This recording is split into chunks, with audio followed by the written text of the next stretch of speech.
Bon les amis, forcément, tôt ou tard, j'allais vous sortir une vidéo YouTube sur une Alfa Romeo, mais c'est vous qui avez choisi parce que je vous ai laissé la possibilité entre trois coupés, l'Alfetta, qui est l'Alfa des années en coupé des années 70 et 80, l'Alfa type 916 GTV, ça c'est les années 90-2000, et puis le coupé Bertone, les années 60 et 70. Et à une large majorité, sur Instagram et sur mon Facebook, eh bien c'est le Bertone qui est arrivé en tête, à plus de 50% des votes sur ces trois voitures. Et effectivement, moi j'adore les trois, mais le Bertone, comme on l'appelle aujourd'hui, c'est vraiment une voiture emblématique qui a marqué une époque, qui est d'une beauté incroyable. Il y a beaucoup d'informations que je peux vous donner sur cette voiture. Alors, on pourrait en parler des heures. Je vais essayer d'être concis sur cette vidéo. Mais déjà, je voulais remercier l'atelier d'Émile qui se trouve en Normandie et Quentin qui tout de suite m'a répondu sur Instagram en me disant: j'en ai un très beau à la vente, si tu veux, je te le mets à disposition. Et objectivement, il est magnifique. Déjà le combo, quelle que soit la marque automobile, je pense que la configuration c'est super important. Celle-ci elle est gris argent métal, mais c'est surtout avec ce cuir rouge, et elle avait une dotation optionnelle d'usine cuir rouge, ça lui donne un chic incroyable. Alors après, l'état il est dingue, la peinture est très bien faite, vous avez les jantes type GTA. Les GTA, c'était les versions de course dans les années 60. Il n'y a rien acheté sur cette voiture. En termes de design, alors on dit coupé Bertone, mais quelque part c'est presque une erreur. Alors bien sûr la voiture a été faite par Bertone, mais c'est Giugiaro, Giorgetto Giugiaro qui a dessiné cette voiture. Il avait 21 ans. Il était à l'armée, juste après il a été embauché chez Bertone et il avait commencé à dessiner, d'après la légende, à l'armée, un dessin d'un coupé. Et il l'a proposé à ses patrons chez Bertone et ils ont vu ce qui pouvait être un futur coupé Alfa Romeo. Ils se sont dit: le dessin est incroyable, il faut absolument la faire. Donc ce Bertone, c'est un Giugiaro Bertone, elle est juste sublime. Alors là, ce que vous avez sous les yeux, c'est ce qu'on appelle un série 2. Pour la petite histoire, pour faire de façon assez schématique, déjà la plateforme, c'est ce qu'on appelle un Typo 105. Type 105, c'est le châssis qui va apparaître en 1962 avec le lancement de la berline, la Giulia avec les 4 portes, une voiture que j'adore. Ma première ancienne à titre personnel, j'avais 23 ans, je me suis acheté une Giulia parce que j'adore cette caisse. Et dès l'année suivante, en 63, Alfa Romeo va sortir la version coupée, c'est celle-ci, avec, vous savez, la calandre simple phare et la petite fente au niveau du capot, différente de celle-ci, ce qu'on appelle un boîte aux lettres, et ce qu'appellent les Italiens le fameux scalino. Ça, c'est de 63 jusqu'à 67. Et en 1967, vous avez la deuxième série qui arrive avec un capot plat, c'est celle-ci. Elle arrive avec le 1750 en termes de motorisation, parce que sur les premières années, c'était un 1600, et après, il y a eu un 1300. Et à partir de fin 67, vous avez le 1750 qui apparaît. Le capot, il est plat, il n'y a plus la petite fente, et surtout, vous avez une calandre qui est une calandre double phare. Celle-ci, c'est ce qu'on appelle vraiment le série 1 de 1750. Une petite astuce pour les reconnaître esthétiquement du premier coup d'œil, vous avez les répétiteurs qui se trouvent sur les pare-chocs. Ça, vous êtes sûr que c'est un 1750 série 1. L'arrière, il est le même que sur un Scalino avec les petits feux.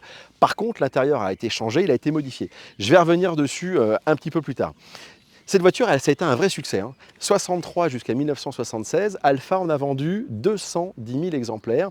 Vous avez eu schématiquement 3 générations et vous avez eu 4 motorisations, 1300, 1600, 1750, et à partir de 71, si je ne dis pas de bêtises, vous avez le fameux 2 litres qui va remplacer la version 1750. Pour les amateurs du genre, le série 1 1750, c'est sûrement la plus belle ou l'une des plus belles de coupé Bertone, et je partage également. Petite distinction extérieure également, les premiers Scalino, notamment les Sprint Veloce, ils ont le trèfle à 4 feuilles qui est vert. Et sur les 1750 série 1, il est or. C'était une finition encore plus haut de gamme. Et le trèfle à 4 feuilles chez Alfa Romeo, c'est un symbole qui a été apposé sur des voitures de course dans les années 30, 20 ou 30, parce que les voitures enchaînaient les défaites. Et il y a un type superstitieux dans l'équipe Alfa qui a dit: attendez, on va mettre un trèfle à 4 feuilles, et comme ça, on va avoir la chance. Et en fait, après, ils ont enchaîné les victoires, et c'est devenu le symbole des Alfa en compétition, ou des versions des Alfa plutôt haut de gamme. Maintenant, eh bien, je vais me glisser à l'intérieur de ce sublime 1750. Je pense que je vais faire une connerie et je vais repartir avec et je vais faire un chèque. Mais elle est juste à tomber par terre et ce qui fait bien sûr la particularité, le charme d'une Alfa Romeo, en plus de la beauté de sa ligne, c'est son moteur. Le fameux Bialbero, donc le double arbre tout aluminium. Et techniquement, ce qu'il faut se rendre compte, c'est que quand la voiture est sortie, vous aviez 4 freins à disque, vous aviez un moteur tout en aluminium et vous aviez une boîte 5 synchronisée. On est en 62-63, ils avaient 10 voire 15 ans d'avance sur la concurrence. Allez, je la mets en route et je vous emmène en balade.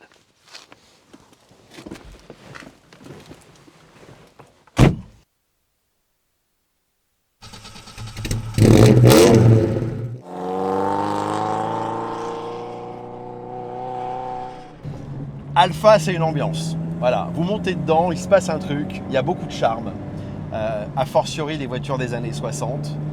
Mais encore aujourd'hui, Alfa Romeo, ils font un effort, ils ont toujours fait un effort pour donner quelque chose d'un petit peu plus élégant, un peu plus chaleureux, un peu plus exclusif. Là, on est vraiment dans le summum. Là, vous avez les tableaux des séries 2 avec les compteurs type obus. Les séries 1, ça faisait un peu comme les vieilles Porsche. Vous aviez plusieurs manomètres comme ça. Moi, j'aime bien les tableaux de bord des premières séries et de deuxième série. Et les troisième séries qui vont arriver avec les modèles, ce qu'on appelle Unificata, ils sont moins beaux parce que on commence à être dans les années 70 et il y a du plastique. Là, vous avez le volant 3 branches en bois L-bord, les plaquages en bois, les petits manomètres, c'est super chic et cette très très belle console centrale.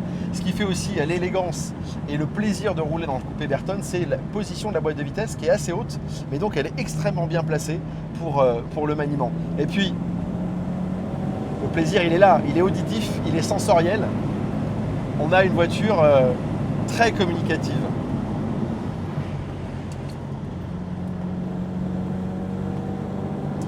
Et moi, ce que j'aime énormément aussi, c'est que c'est une voiture qui vous permet de rouler dans le flux de circulation.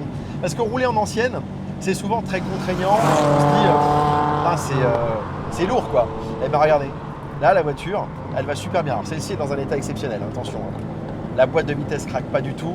C'est une petite faiblesse sur les Alpha, notamment le Synchro 2 qu'il faut toujours vérifier si vous êtes un jour intéressé par un modèle de ces années-là. Vérifiez bien au rétrogradage si ça ne craque pas, et notamment la deuxième. Après, ceux qui disent qu'une Alpha c'est pas fiable, bon, on va pas être copains, je vous le dis tout de suite, parce que c'est fiable. Par contre, une Alfa Romeo, ça n'aime pas l'à peu près. Alors l'à peu près c'est quoi? Si vous mettez des huiles de mauvaise qualité, si vous mettez les mauvaises bougies, ça tue un moteur Alfa. Et puis la troisième chose, et ça c'est pas valable que pour un moteur Alfa Romeo, c'est faites-le chauffer bordel. Franchement, un moteur, ça se laisse respirer et ça se laisse monter en température. C'est la base. C'est comme si toi, le matin, je te réveille à 5h du mat, je te sors du lit par les cheveux et je te dis, allez hop, tu vas courir un sprint. Bah, tu vas me faire la gueule et tu vas me dire, mais t'es un grand malade. Et bien, un moteur, c'est la même chose. Ça se respecte. Il faut le laisser monter en température. Et très souvent, il y a une erreur, c'est que les gens se disent, ah bah c'est bon, la température d'eau, elle est bonne. L'eau monte en température plus vite que l'huile. Donc il faut surtout voir la température d'huile. Quand l'huile est chaude, là, tu peux y aller. Et là, elle se réchauffe. Comportement routier, il est quand même hyper moderne. Voiture de 1967. Je roule comme une voiture d'aujourd'hui. J'ai pas d'appréhension, ça freine bien. Quand elles sont fraîches comme celle-ci, quand elles sont en très bel état, c'est un kiff, mais c'est un kiff monumental de rouler avec, vraiment. Et moi, c'est ça que j'aime. C'est cette ambiance si particulière qui fait que on parle du virus Alpha, et je peux vous dire qu'il existe vraiment parce que ce sont des voitures très communicatives et qui donnent beaucoup. Mais de temps en temps, elles peuvent aussi vous donner quelques tracas si elles ont été mal utilisées, mal entretenues. Et puis forcément, en voiture ancienne, la tôle n'est pas galvanisée, donc problème de corrosion. Mais tout se refait, ça se refait très bien, ça coûte cher. Il vaut mieux acheter une voiture plus chère mais en bon état que, entre guillemets, penser faire un coup. On ne fait jamais un coup si on achète une voiture à refaire. C'est souvent compliqué, à moins d'être soi-même extrêmement bon bricoleur, mais ça, personnellement, j'ai pas le talent et je préfère acheter une voiture en bon état. La disponibilité de ce moteur, il est coupleux, il est mélodieux. Elle freine bien en plus. Hein. Hop, elle enchaîne.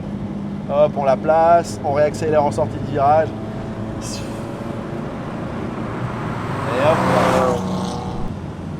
le brio, c'est un brio mécanique cette caisse. Elle se place super bien. Si vous n'aimez pas les Alphas, je vous parle plus. Elles sont trop belles. Ah, c'est beau, hein. C'est chic. Voilà. Petite route normande, voiture qui ronronne bien. Là, on a l'impression d'être, vous savez, à Goodwood ou sur le Tour de France Auto. Tellement c'est magnifique. Ah, quel bonheur. Et ce comportement de l'Alpha, moi je l'aime parce que je la sens. Ah, c'est vraiment une caisse. C'est une caisse. Elle est belle celle-ci. Hein. Ça, c'est vraiment. Vous vouliez l'essai d'un beau Berton. Celui-ci, il est vraiment magnifique. Et d'ailleurs, on va rejoindre Quentin qui nous a fait le plaisir de nous l'amener et qui a été hyper cool parce qu'il a répondu tout de suite présent. Il m'a dit aucun problème, j'ai ça dans le showroom. Est-ce qu'elle t'intéresse? Elle est vraiment belle. Allez, je vais le rejoindre.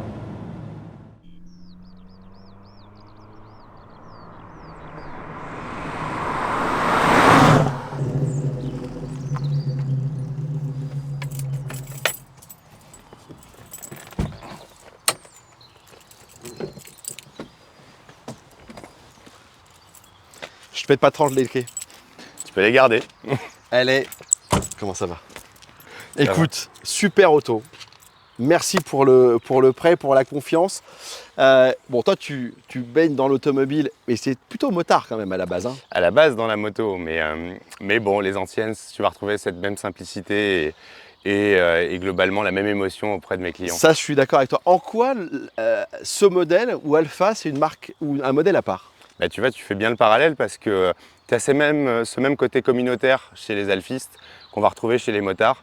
C'est des voitures qui sont finalement très simples, très raffinées, mais hyper excitantes à rouler. Et la recette, elle fonctionne. Et d'ailleurs, elle devrait encore fonctionner. Il faut dire à nos confrères d'Alfa Romeo de réinventer le Berton. Ben, je pense que ça, à mon avis, c'est dans les cartons. Je sais qu'il y a un joli plan produit qui se fait chez Alpha. J'ai vu 2-3 trucs bâchés. Mais à mon avis, ça va être pas mal en 2026-2027. Je vous ai rien dit. Hein. Bon, Quentin, écoute, ça c'est vraiment 1750. C'est pour le coupé Berton, c'est l'un des plus beaux modèles. Ouais, si c'est l'un des Graals. Ouais. Et puis celui-ci, il est vraiment beau. La config fait beaucoup et puis, strictement d'origine. Ouais, c'est complètement sa combinaison d'origine. Elle a été restaurée il y a quelques années et elle a encore de beaux restes et de belles années devant elle. Écoute, vraiment infiniment merci. Content que ça t'ait plu. Parce qu'on s'était déjà rencontrés il y a quelques années et la passion automobile, la passion de la mécanique de manière générale. Et effectivement, quand on essaye, quand on roule des voitures comme ça, tu ressors, tu es heureux. Tu as passé une journée de merde, tu fais 10 minutes de bagnole. Et ta journée se passe beaucoup mieux. Merci à toi. Bon les amis, si vous avez aimé cette nouvelle vidéo YouTube, surtout et commentez-la, likez-la, abonnez-vous à ma chaîne, pensez à activer la petite cloche, la notification pour les prochaines vidéos. Et puis encore une fois, je vous le dis à chaque fois, cette chaîne YouTube, elle est faite pour vous, c'est vous qui faites la programmation. Donc si vous avez des envies particulières de modèles, n'hésitez pas à m'envoyer vos suggestions, j'en prendrai compte à chaque fois. Le Berton, c'est vous qui l'aviez décidé. Voilà, vous l'avez aujourd'hui tout frais, tout chaud sur ma chaîne. Je vous embrasse très fort et je vous dis à la semaine prochaine.